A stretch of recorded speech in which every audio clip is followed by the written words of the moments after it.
কাদের কাদের Chinese item খুব পছন্দের। যদিও বা এটা একটা ইন্দো চাইনিজ রেসিপি।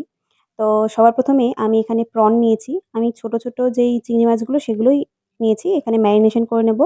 নুন, হলুদ, গোলমরিচ গুঁড়ো, আদা রসুনের পেস্ট আর এখানটায় দিয়েছি লাল লঙ্কার গুঁড়ো। যাই হোক, এবার মাখিয়ে নেওয়া হয়ে গেছে। এটা ফার্স্ট ম্যারিনেশন। এটা করার পর কিছুক্ষণ রেখে দিতে হবে।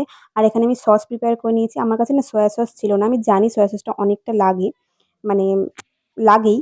কিন্তু আমার কাছে ছিল না জন্য আমি এটা দিয়েই করেছি। এখানে চিলি সস আছে, টমেটো কেচাপ আছে আর লাল লঙ্কার গুঁড়ো আছে। আমি এটা একটু ঝাল, ঝাল করতে চেয়েছিলাম।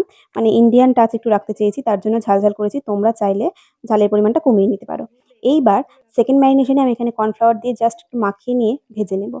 ভাজার সময় কিন্তু হাই ফ্লেমে রাখতে হবে। High flame to medium flame রাখতে পারো। রেখে এটাকে ভেজে নিতে হবে। আমি ১ম এ নাড়াচাড়া দিইনি। আমি এভাবে কড়াইটাকে সুন্দর করে ঘুরিয়ে নিয়ে নাড়িয়ে চাড়িয়ে নিয়েছি। এবার তেল ঝরিয়ে তুলে রাখবো। তোলার পর এখানটায় আমি আদা, রসুন, পেঁয়াজ মানে পেঁয়াজের পাল্প বের করার পর যে অংশটা থাকে সেটা ফেলিনি। এখানে ইউজ করে নিয়েছি। আর ২ রকম লঙ্কা মানে কাঁচা লঙ্কা আর শুকনো লঙ্কা আমি এভাবে কেটে নিয়েছি। কেটে এখানে ১ম এ ফ্রাই করে নেব। আমি সবগুলো একসঙ্গেই দিলাম। তোমরা চাইলে আগে আদা আর রসুন কুচিটা আগে দিয়ে ভেজে নিতে পারো। তারপর ওটা ভাজা হয়ে গেলে এখানটায় ক্যাপসিকাম আর পেঁয়াজের পাল্পটা আমি দিয়ে দিলাম। এগুলো সম্পূর্ণটা তোমাদের পছন্দের। তোমরা কেমন ক্যাপসিকাম পাবে সেই হিসেবে দিয়ে দেবে।